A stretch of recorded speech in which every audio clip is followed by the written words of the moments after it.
When it comes down to it, what I always talk to podcasters about is that podcast metrics are business metrics. The measure of the value of your show in your business is whether it's driving results for your business, whether it's putting money in your bank account, whether it's getting emails into your inbox, whether it's getting you sales calls. That's where the value of the podcast comes out of. And that's hard to figure out and it's unsatisfying. But in the end, those are the things that we want to be paying attention to anyhow.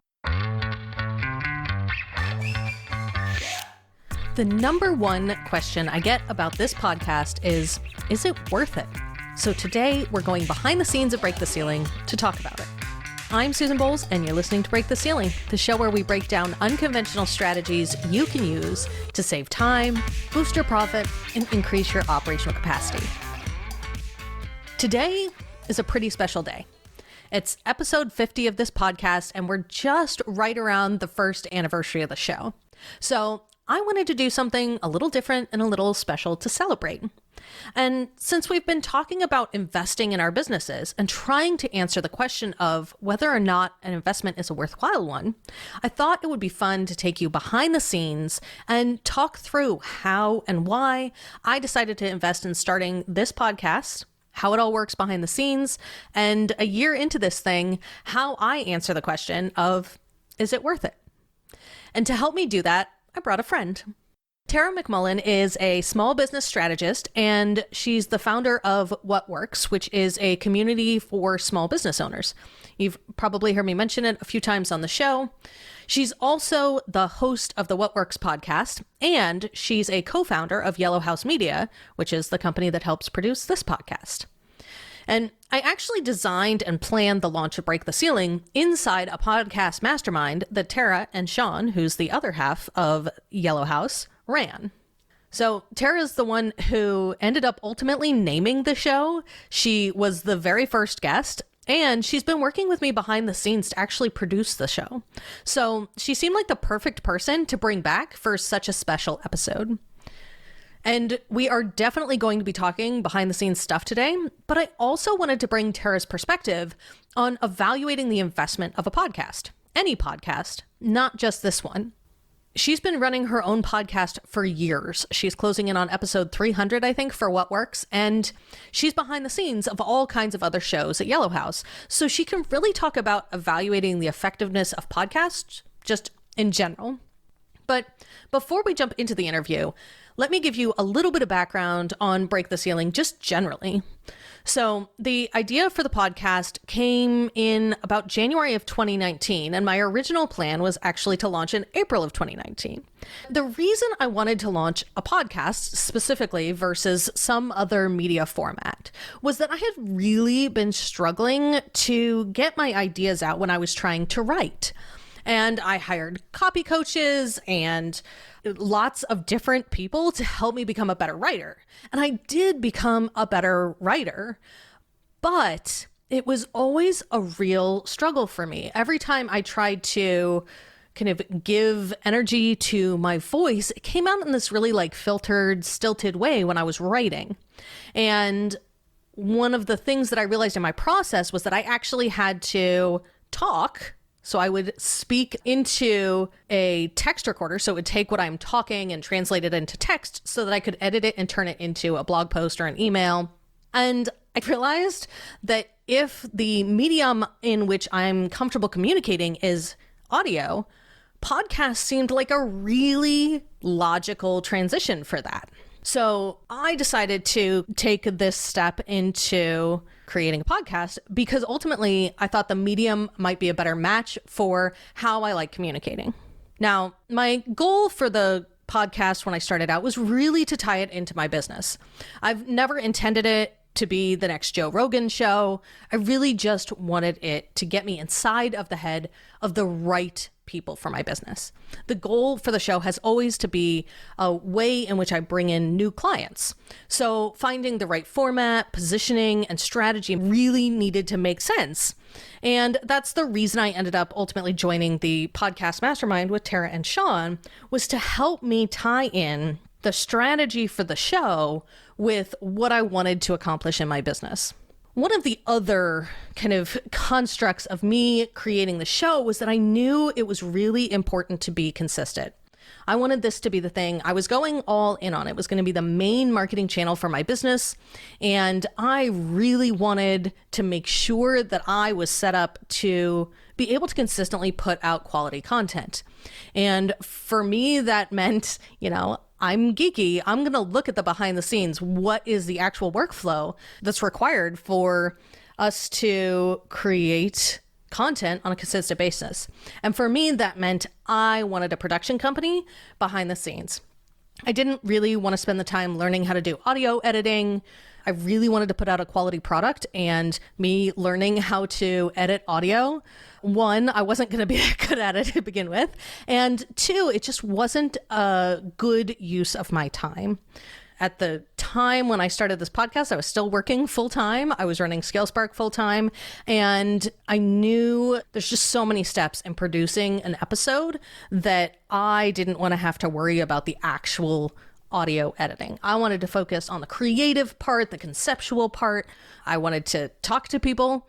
That was the stuff I was really excited about. So I decided to start with a production company. It wasn't Yellow House when it started because Yellow House didn't actually exist when I launched the podcast.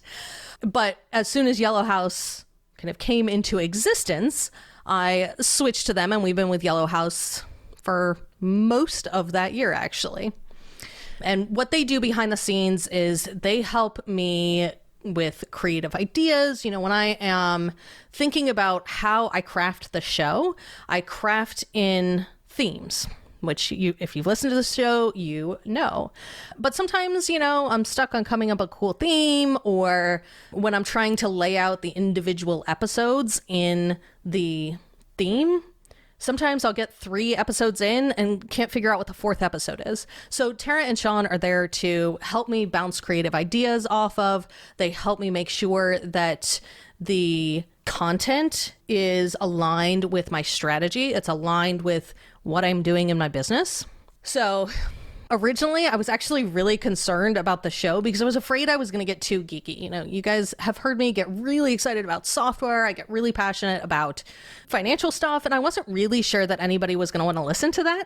And what's been interesting is over the course of the year, the geekier I get, the better. So the more nitty gritty, the more in-depth episodes, the better. Those are some of my highest performing episodes, which has been a real surprise to me. So as I was crafting the show, I originally planned to launch it in April of 2019, but in April of 2019, I really wasn't clear on what I needed the show to do, what format was the right format. Did I want an interview show? Did I want to do solo episodes? How was I going to find guests? And how did I want to kind of format? It took from April to probably August of 2019 for me to actually figure out what Break the Ceiling was supposed to be. And I was really struggling with the kind of creative concept because it's actually really hard to come up with a concept for something that you've never done. In September of 2019, we hit go. Originally, we did episodes every other week because I really wanted to make sure that I understood the workflow and I knew the time commitment. I didn't really know how long it was going to take me to produce each episode, even with a producer. And I felt like it was easier to speed things up than to slow things down. So we started with episodes every other week for September. And then in December of 2019 is when we started doing weekly episodes. And we've been doing weekly episodes ever since. So that's kind of the background on how Break the Ceiling came to be. And I'll jump in a little bit in the interview here, talking about specific parts of the behind the scenes. But right now, I really want to jump into the episode with Tara and start talking about evaluating podcasts in general. Hey, Tara, thanks so much for being here today. I am super excited. Thanks for having me. Let's kind of start off talking about the decision to invest in a podcast generally. So when you are talking to folks who are considering and trying to decide if a podcast is right for them and their business, what kinds of things do you advise folks to think about? Yeah, a lot of things. And the first one is going to be pretty big picture.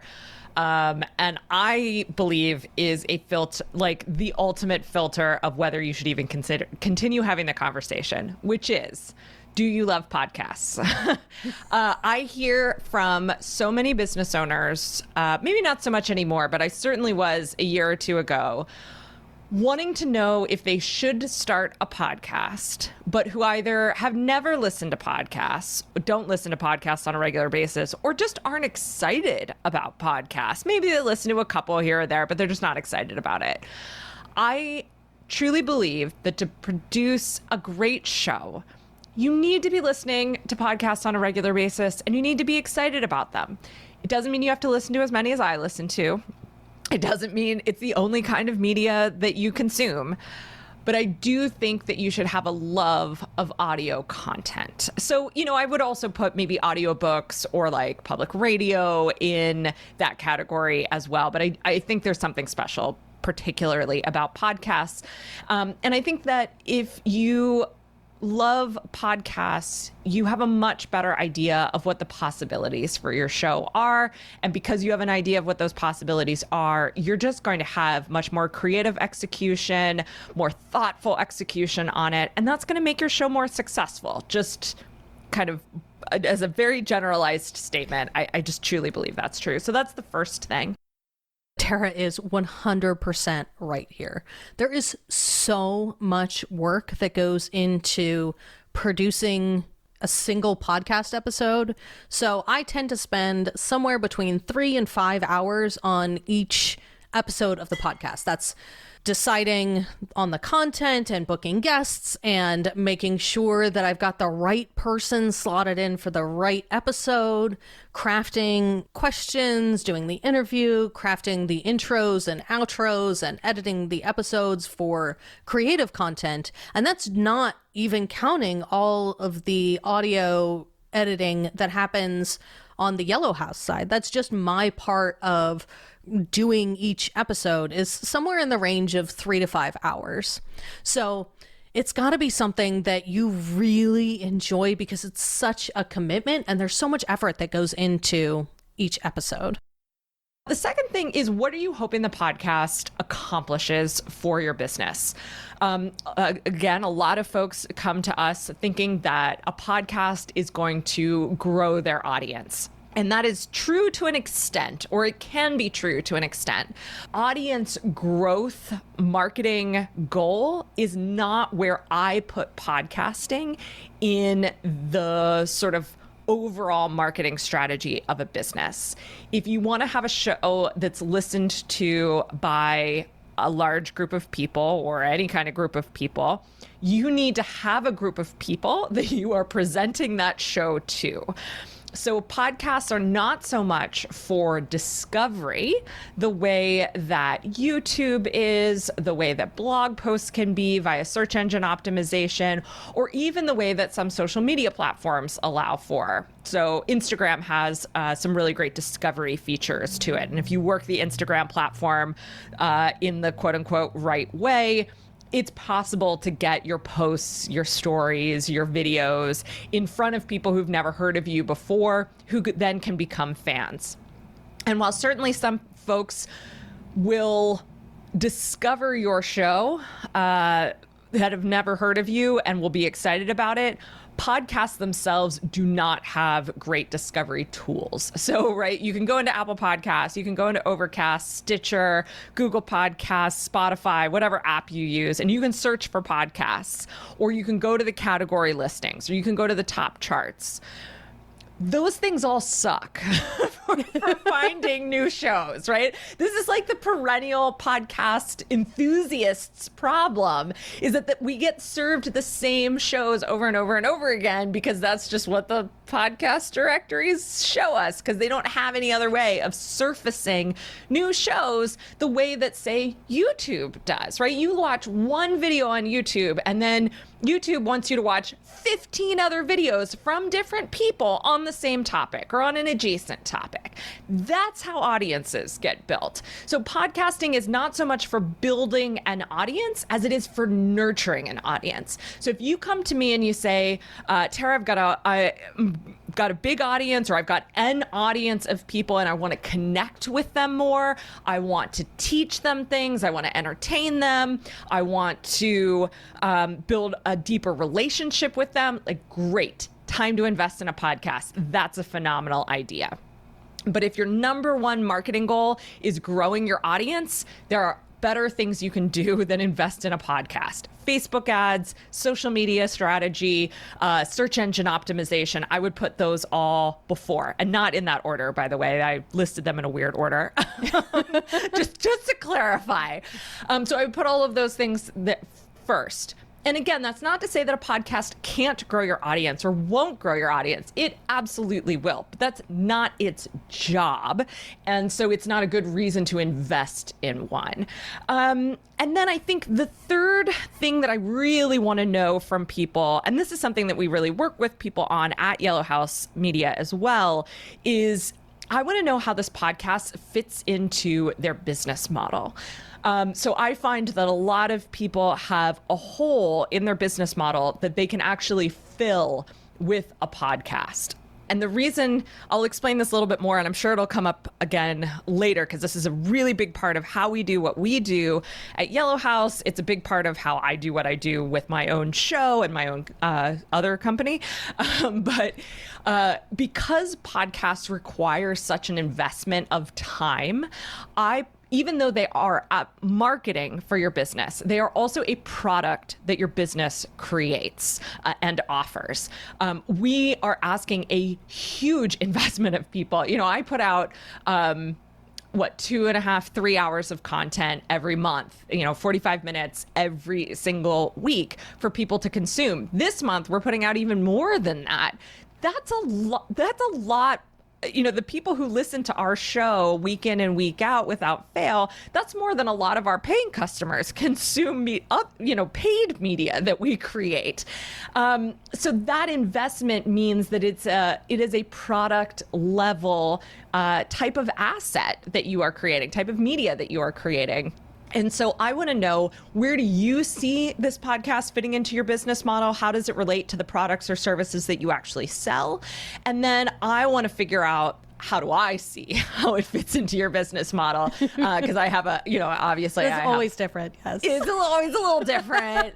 I have a very strong opinion on that most of the time. And I think it's really important. And so a lot of times we have folks coming to us where they know that there's a gap, right? They know that they could be reaching different people. They could be reaching the same people in a different way. They could be providing something that would help create an engine under the rest of their business. Like, that's a good reason to invest in a podcast too. And really thinking through the strategy behind that and how it fits in with the rest of the model is going to make sure that your show is effective for you. So those maybe aren't the only things that I think about when I'm thinking about whether this is a strong investment for someone to make, but those are three of the absolute biggest ones.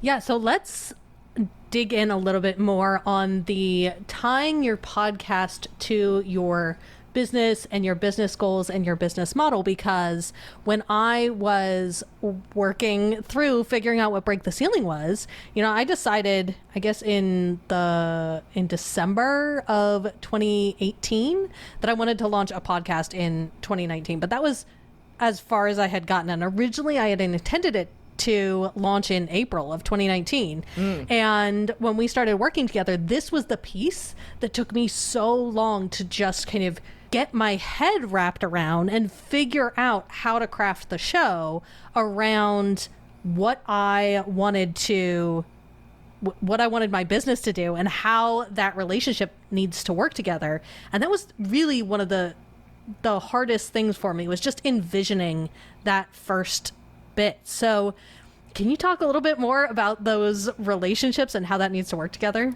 Yeah. So if folks are familiar with the concept of the business model canvas, there's a couple of different pieces of that I would use specifically, that I kind of use to think through, where does this fit in the rest of the business model.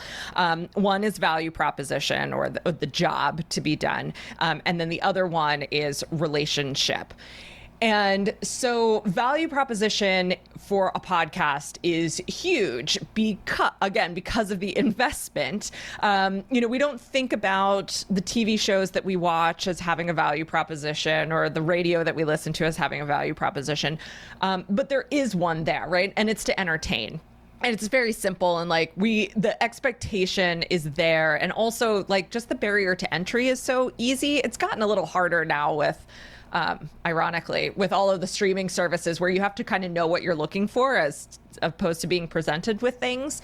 But with podcasting, it is very much you need to be able to know what you're looking for and then identify when you found it. And so value proposition is a way of talking about not only what the show is about, which is important, but also how it relates to the rest of the products or services that you sell. So you know that the other, Susan, in your case, the other services that you sell have a particular value proposition to them. And this is kind of the conversation that we had, right? Is what are you actually helping people do? Or what's the end goal that you have for people who work with you in these different ways? And this is where the whole break the ceiling idea came from, right? Is all of the work that you do helps people get past those ceilings that we hit in terms of operational capacity and in a service-based business, where you can't work any harder to make any more money because you're working as hard as you can. You are full up. Your time is out. There's just no more you can cram into the rest of the day. So how are you going to break through that? All right, cool. So that's our value proposition, is that you create, in this case, you're creating content or providing access to content that helps people break through that operational capacity ceiling so that they can make more money or save more time, or, make life easier for themselves.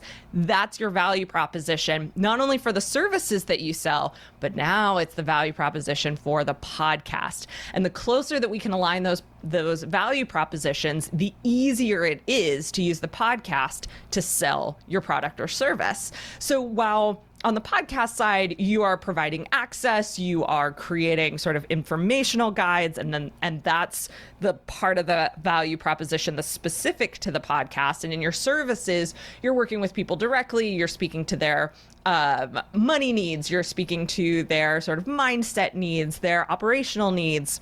And you're providing education and coaching and guidance with the services. That's what's specific to the services. But the end result of both of those things is the same. And so if you can hook people on the value proposition of the podcast and get them really invested in this idea of breaking through that operational capacity ceiling to get them making more money, living an easier life, having more time, well, then it's just a hop, skip, and a jump to hiring you, right? That's amazing. So that is what we're always looking to accomplish with a podcast. It's not always that clear cut, and that's totally fine. So I don't want anyone thinking, if this is something that they're interested or something that they're thinking about for their business, it's not always exactly the same. It's in my business, it's exactly the same too. We look at everything we offer through one value proposition. So whether it's the podcast or our community or our mastermind groups, the value proposition is almost identical for each of those things. It's just the sort of the specs and the structure of it that changes, different levels of service that change depending on what you buy or listen to from us. That's optimal, but it's not necessary. The whole idea is just making sure that the value proposition for your show lines up as closely as possible, or creates a logical next step into the product or service that you sell. So that's the value proposition piece. The other piece is the relationship piece.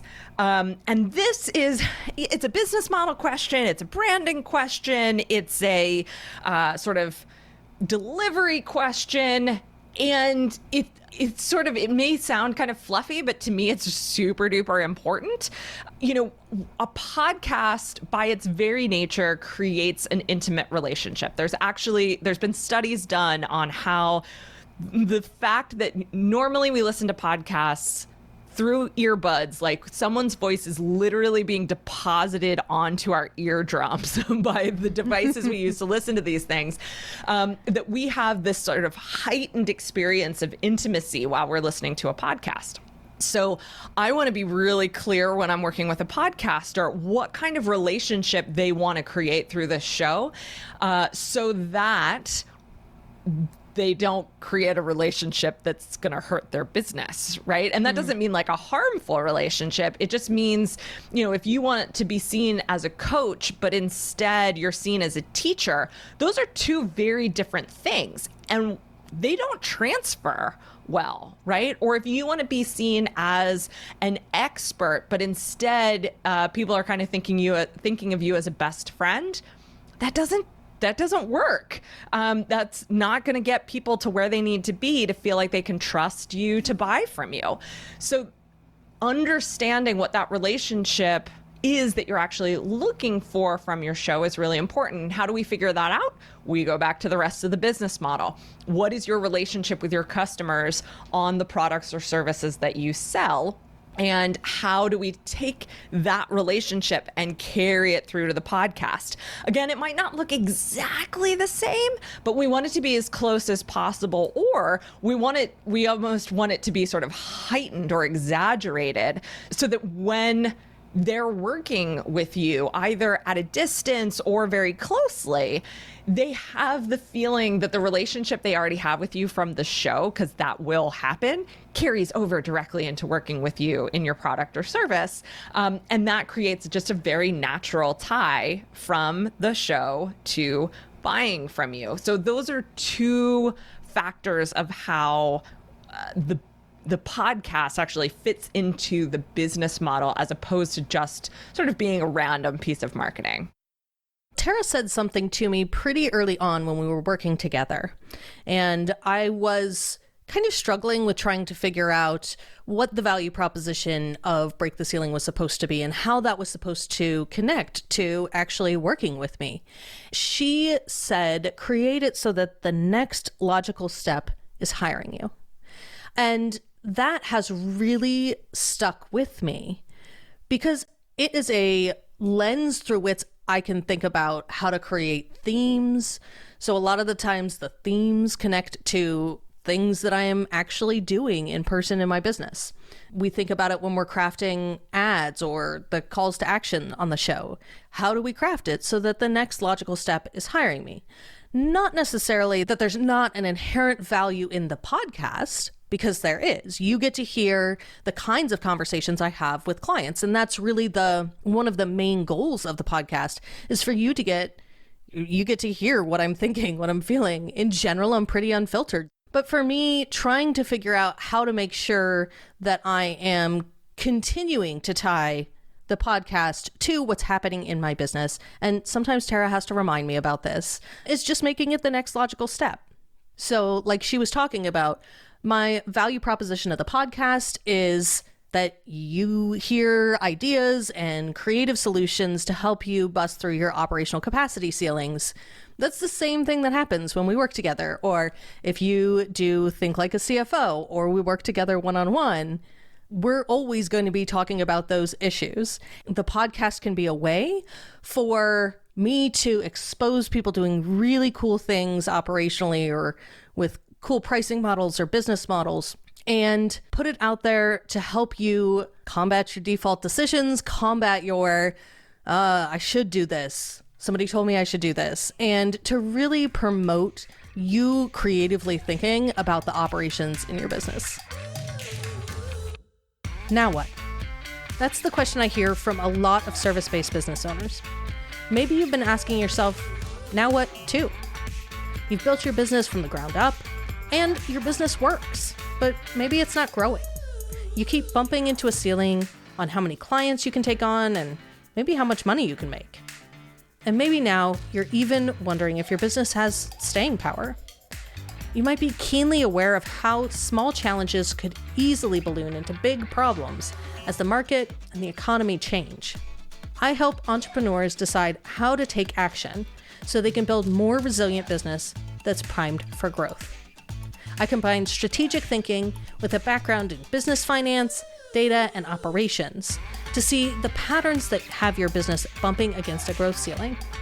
I'll show you exactly what you can do to break through and make more money, all while making sure the foundation under your business is strong. I have a few new client openings for my quarterly or monthly advisory packages. When you work with me, I'll examine your financial reports to spot opportunities. We'll talk about where you're feeling friction and discover ways you can reclaim your time and attention. We'll dig into how to scale your operations without sacrificing quality, so you can increase your capacity and make more money. And each action you take will be informed by strategic financial insight and data-driven operational planning. The result? You'll feel wildly capable and in control. And you'll finally break through that ceiling. Ready to learn more about working with me as your business advisor? Go to scalespark.co/advisor. So let's say we've decided to invest in a podcast, and now we want to try and figure out if our investment is going to pay off. So one of the questions I consistently get when I talk to either people considering podcasts or who are just generally curious is the question of whether or not it's quote unquote worth it. You know, You have this podcast, it's all of this work and effort and time and energy, and there's so much logistical stuff that goes into producing a good podcast. You know, they want to know, like, was the investment worth it? So that's the question I'm always getting. So how do you approach evaluating whether or not a podcast, either your own or a particular client's, is worth it? I shrug my shoulders. No. This is the hardest question in podcasting. It is the one I have the least satisfying answer to. And yeah, it's just not very satisfying. So how we evaluate marketing has changed so dramatically in the last 20 years.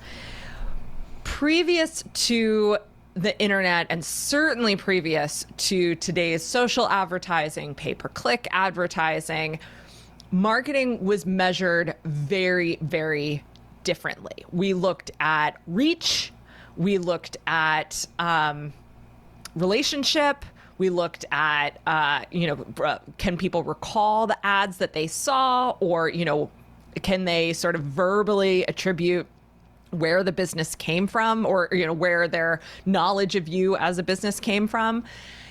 And that has all completely shifted to where now the default is, do you know the exact path they took on your website and how long it took them and what the final page was and which button they clicked on your sales page?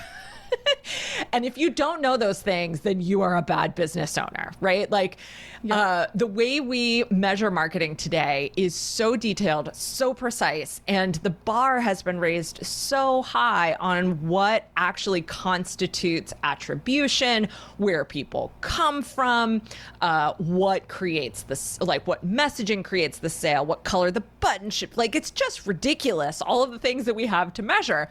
Which is great, except like we pretend those metrics are all way more precise than they are. And there's, just to acknowledge, there's tons of precision there. There's tons of really good data there. And also, it's flawed. It's always going to be flawed. There's always going to be things that can't be measured. Podcasting is a thing that can't be measured, except through the same means that we use to measure broadcast media advertising or broadcast media sort of penetration through, right? So I can get a number of downloads per episode, or I can get sort of an approximated number of subscribers per episode, or, for the podcast as a whole. And that kind of constitutes my reach. Potentially I reached X many thousand or X many hundred or X many tens of listeners. And that's great. Like, okay, now I have that number of reach. It doesn't really tell me anything about who they are, whether they actually heard it or not, how they engaged with the show, whether they listened for 5 seconds or 5 hours. I don't know any of that, but I have this sort of reach number. And then every other number I have is simply a business metric that I can influence with the podcast. And so this is what I really look at when it comes to measuring the effectiveness of a show and saying, like, is it worth it? So, that's sales. It's leads, it's subscribers, it's social media followers even, it's emails into my inbox, it's reviews, it's ratings. Those are not all at all equal metrics, but those are all of the things that I'm looking at to say, is this show worth it? And are there other things that I'm doing for marketing for my own business? Yes. Are there other things you're doing for marketing for your own business? Yes.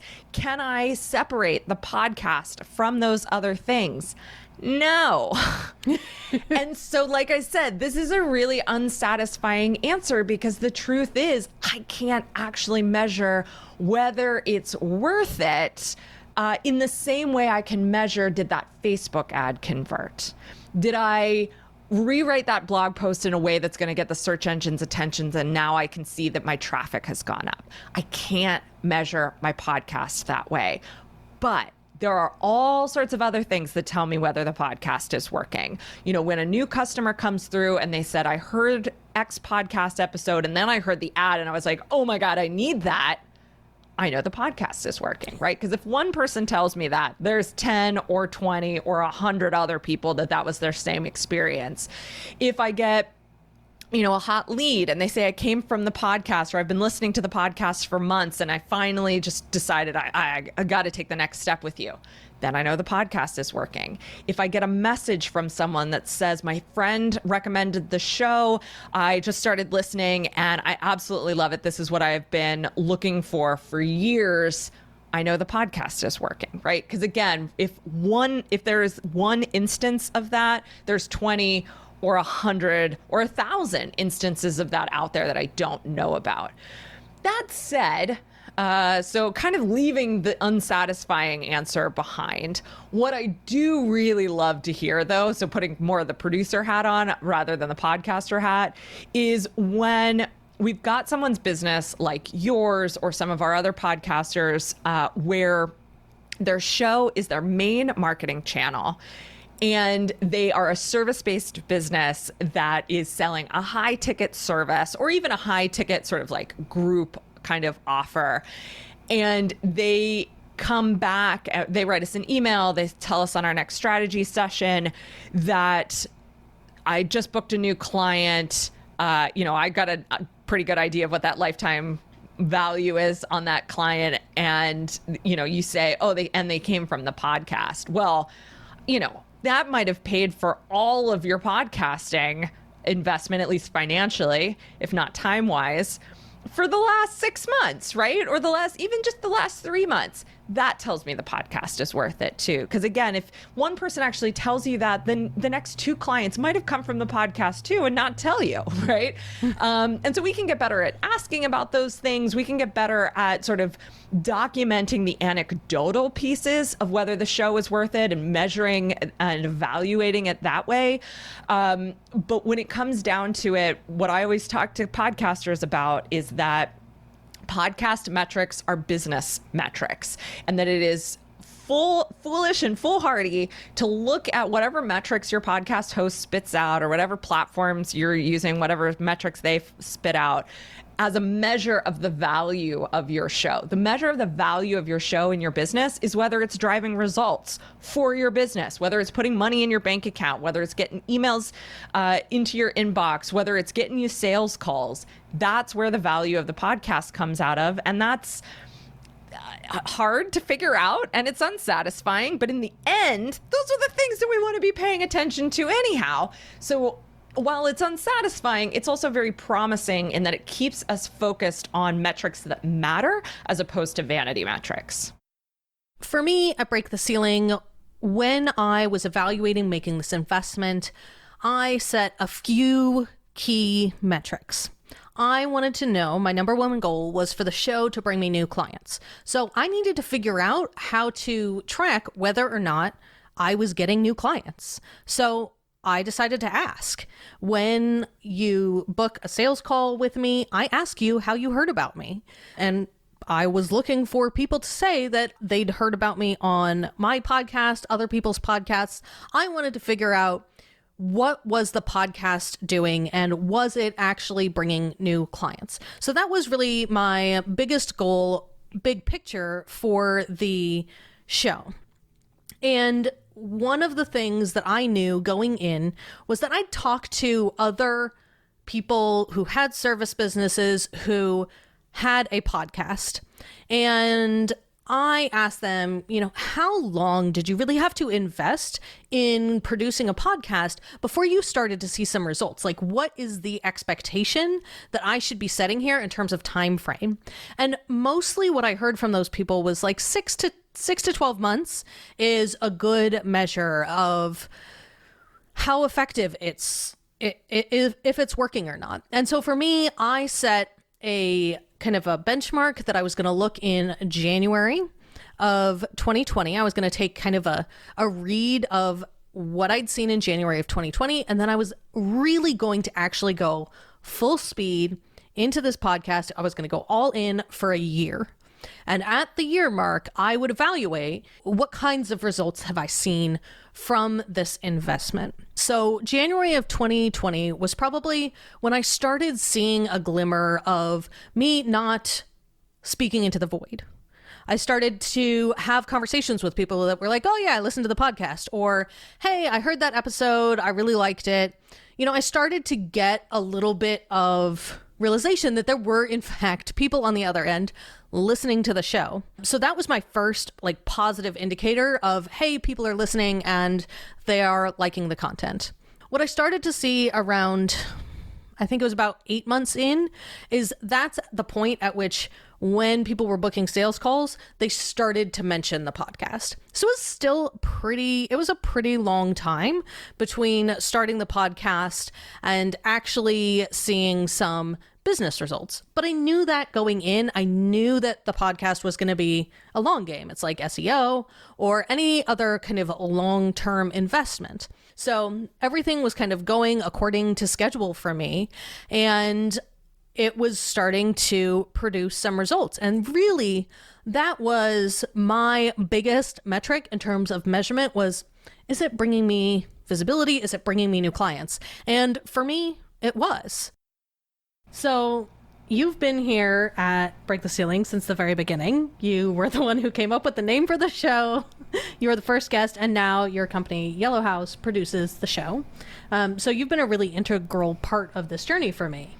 And you've also seen the evolution of your own show, What Works, over the last few years and how it's evolved and changed. So now you're producing podcasts like Break the Ceiling, and you're watching all the other shows that you produce evolve too.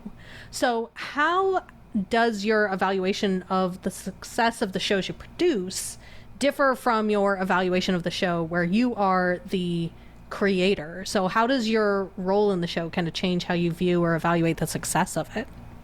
Yeah, it's a great question. I mean, for me, I personally, as the podcaster and as the producer, there's a lot of overlap in what makes for a successful podcast. Right? Like, I want to know that I'm making money from my show, and I want to know that you're making money from your show. Bottom line, those things are exactly the same.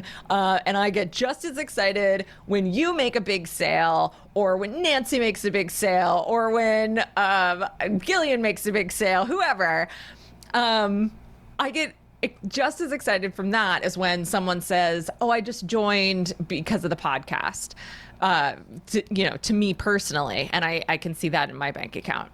So that's the first thing. There's a lot of similarity. I think maybe where it starts to differ a little, although I feel this way about producing too, part of what makes the show successful for me is way more on the creative side of things. So on What Works, I want to know that I'm creating the podcast that I can be extraordinarily proud of, right? I want to know that my skills as an interviewer are getting better and I'm becoming a more successful interviewer. I want to know that I'm booking really interesting guests and telling really interesting stories.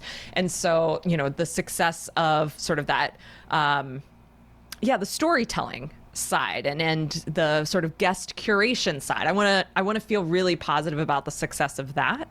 And then from the production side too. I mean, for me, there's so much creative potential in how our shows are put together. Even the simplest shows, I think, can have a really beautiful expression of creativity in the format, in the structure, just in how the thing plays itself out. It doesn't require tons of audio editing. It doesn't require tons of specialized skills, but just knowing where you want to take things, knowing what you want the show to sound like, and then working toward that vision little bit by little bit over time. I find that to be an incredibly satisfying process. And so I want to feel like I'm having success in that area too. So, obviously with my show, I do have more ownership over that because those decisions are all mine, or they're made with my team and I get to have the final say. And so that creative success of it is definitely something I feel more with my show, but it's one of the reasons I wanted to get into production too. Yes, I want to help people like you make more money with their podcast. That's a huge piece of it. And also, I want to have some responsibility for putting even more fantastic, creative, high quality podcasts into the podcast ecosystem because it's just not as hard as people think that it is. Well, it is, but in a different way than they think that it is. 100% on that. I'm like, it's not easy, but it's not totally easy. Different. Yeah. Where you expect it. Totally. It's like anyone can learn the skills, but, having the vision for what the show sounds like and feels like, and, the relationship piece that I talked about earlier, to me, that's the challenging piece, but it's also where we can create so much creative success. And so the show can have these metrics of value that are really tangible and quantitative, but it can also have this qualitative aspect to it that makes us feel really successful as creators and media moguls and curators and storytellers. And to me, that's really exciting. So that is it. Again, it's more of a similarity than a difference, which is the question, which is not how you ask the question, but it's certainly something I feel more ownership over with my own show, but it's something that I share, I think, with our podcasters as well. Yeah, and I definitely, I love the ability when I am creating new themes or coming up with the episodes that are in the themes. It is so helpful to have somebody who also shares my vision for the show help me figure out how to make that a reality, because sometimes there are definitely episodes where I'm like, I don't know what this is. Yeah. Like here's my kind of idea. I'm not really sure what this is supposed to be. And being able to have that conversation with somebody who is just as creatively invested in my show as I am I think helps me define my ideas and helps me tell my story better, and it's stronger for having a team behind it. Yeah. Well, so that you told me I can ask you questions, and so now I'm putting my question asker hat on. I'm curious how your sort of creative approach has changed over your first 50 episodes, and sort of how, like, maybe how do you sort of qualitatively measure that in your own mind? So what was really interesting for me, and it's been very evolutionary, like over the course of the show, before Break the Ceiling, I really wasn't putting many of my ideas out into the world. One of the things that was a real struggle for me at the beginning was getting used to the fact that, like, my ideas, I'm putting them out there. I'm having them. I have to craft them into something that other people can then interpret and understand. And I think over the course of the last year or so, like, really being able to step into that creativity and owning my own ideas has been so huge for me, because it was, the first couple of episodes, it was so hard to just push play and say, this is what I think. What do you guys think? And now it feels like there's still an element of that, but it's less. So I'm focused more on the stories that I really want to put out there and the topics that I want to talk about, than where at the beginning a lot of it was just wrapped up in my own stuff, my own head stuff about saying things in the world. Yeah. We'll talk about a measure of whether it's worth it or not. At least getting partially over a fear or a hesitation to put your own ideas out into the world. That's huge. I mean, you could stop at 50 episodes. Please don't. You could stop at 50 episodes and say, well, that's been a success. That was worth that investment, because that's a skill that you can take anywhere, right? You take it into, your CFO on demand program. You take it into your blog posts. You take it into social media. You take it into speaking gigs. You take it into networking events. And I think that this is a pretty universal experience that people have as podcasters as well.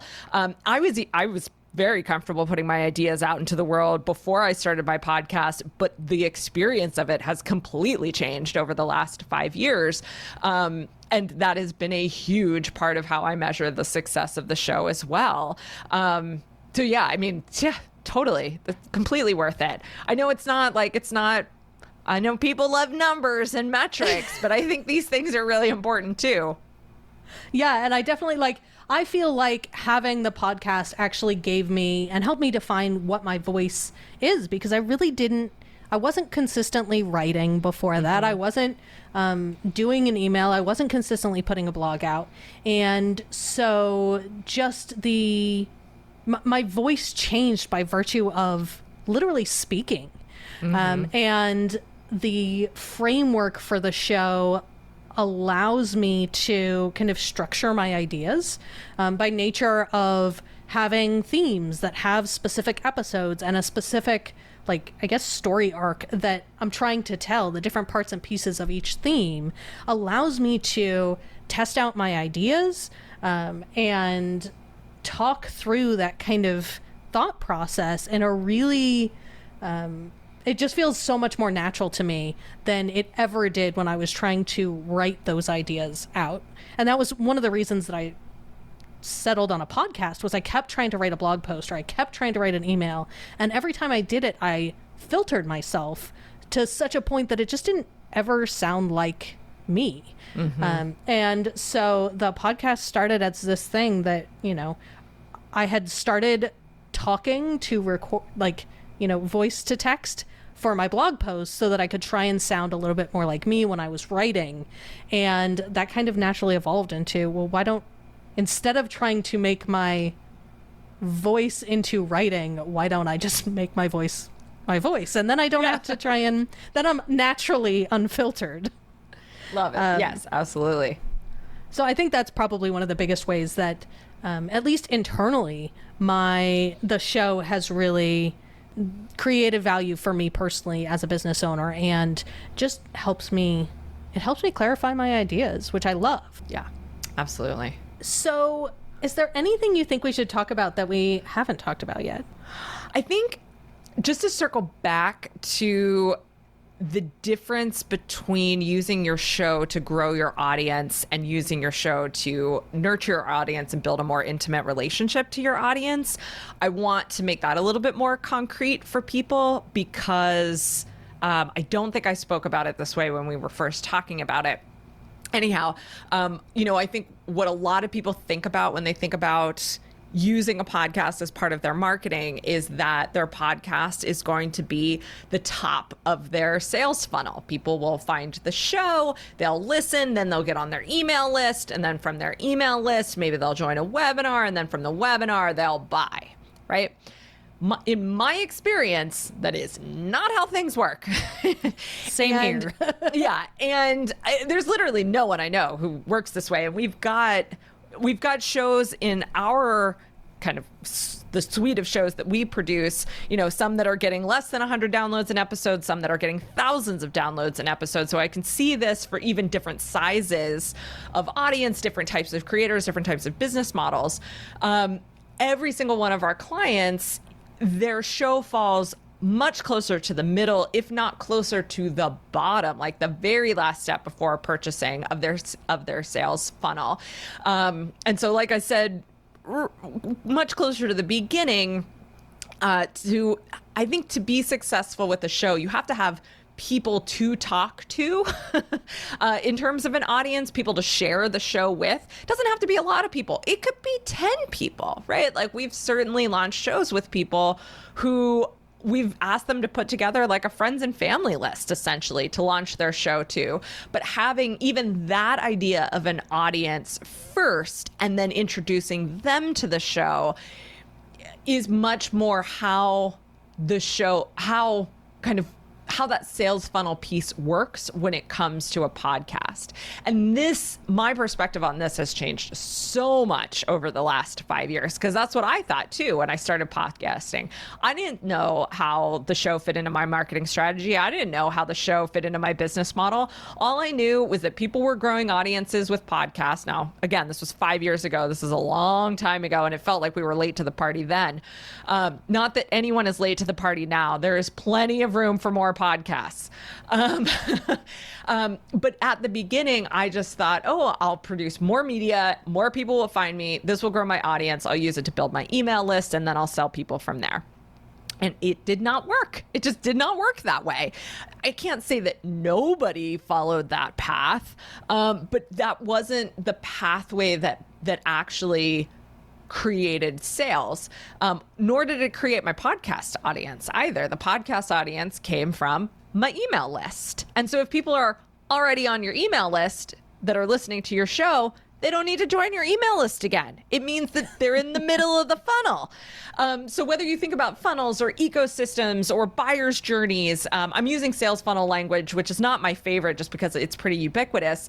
But however you want to think about it, the podcast, and however you want to measure the success of your podcast, do not measure the success of your podcast from the top of your sales funnel. You want to measure the success of your podcast, such as you can, from the perspective of metrics that you are looking at the middle to bottom of your sales funnel, right before the purchase, or even after the initial purchase, before subsequent purchases.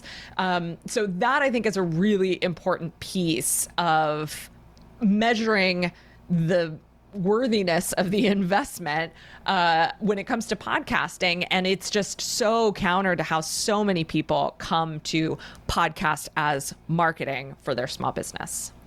I think that's a good place to wrap up on. So where can our listeners find you if they want to connect or learn more about you or any of your companies? Yeah. So if you're interested in podcasting, the place to go is yellowhouse.media. We have a few articles there talking about the things that I was talking about today, so you can dive more into that.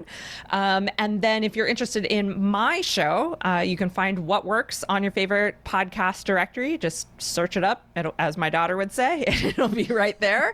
And then our website for What Works is explorewhatworks.com. Thanks so much, Tara. Thank you. For me, the payoff on the investment of this podcast has been kind of exponential. Yes, it brings me clients, which was my main goal, but it also has had some really surprising benefits to me. It allows me to build an intimate relationship with you, my listener. You are willing to have my voice literally in your head, and I am so honored by that. At the beginning of this whole pandemic thing back in April, I was getting really far behind in my podcast listening. And as I kind of started to catch up, I realized I missed those voices in my head. I missed listening to my regular shows because it felt like I had a friend talking directly into my head. And I value that relationship that I have, even if maybe the host doesn't realize we have that relationship with some of my favorite podcast hosts. So thank you so much for allowing me to build that relationship with you. This podcast also allows me to build relationships with people who are guests. Having the podcast, having an interview show allows me to reach out to people that I would never have had an excuse to have a conversation with before. And people that I wouldn't expect to respond to me absolutely have and have absolutely come on the show. And that part's really cool. It's also helped me develop my voice, my perspective, positions me as an expert. It gives me credibility because I've been here and you can actually go listen to me. And it's also helped me get guest spots on other podcasts because other guests know that I know how to put out a quality podcast because I have one. One of my favorite benefits of this is that I get to use this content to help people. So if I'm in an online community and there's a question that I have an episode where we kind of talked about that, it's just there. Or somebody's looking for creative pricing ideas or creative business models. And I can say, hey, I talked about that on this episode. Go have a listen to it. The other kind of cool benefit is that with potential clients, when they ask about referrals or testimonials or talking to previous clients, I can say, absolutely, I can provide those. But if you want to just hear my perspective and how I think about things or, what my opinion is on stuff, just go listen to the podcast because you literally get to hear me talk about that. I'll also say that the consistency, the routine, the commitment to putting out this thing week after week has been amazing for me as a business owner. This is the biggest and longest running commitment I've ever made in any of my businesses. And the repercussions of that have kind of echoed throughout my business. This has become the kind of consistent foundational piece that always happens. It's a habit. I know that I am committed to putting out a new episode. And so it kind of just runs and becomes the backbone of my business and my workflow now. So there have been a ton of returns on this investment that are way outside of just the original goal of bringing in clients. A year in, this is probably my favorite investment I've ever made in my business, and it's not going anywhere anytime soon. So thank you so much for listening and for trusting me to be one of those voices inside your head. Next week, I'm kicking off a little bit of a geeky theme, and we're going to be talking about how to use software and no-code tools to effectively scale your business. So make sure you hit record in your favorite podcast player so you don't miss it. Break the Ceiling is produced by Yellow House Media. Our production coordinator is Tara McMullin. This episode is edited by Marty Seefeld with production assistance by Kristen Rundin.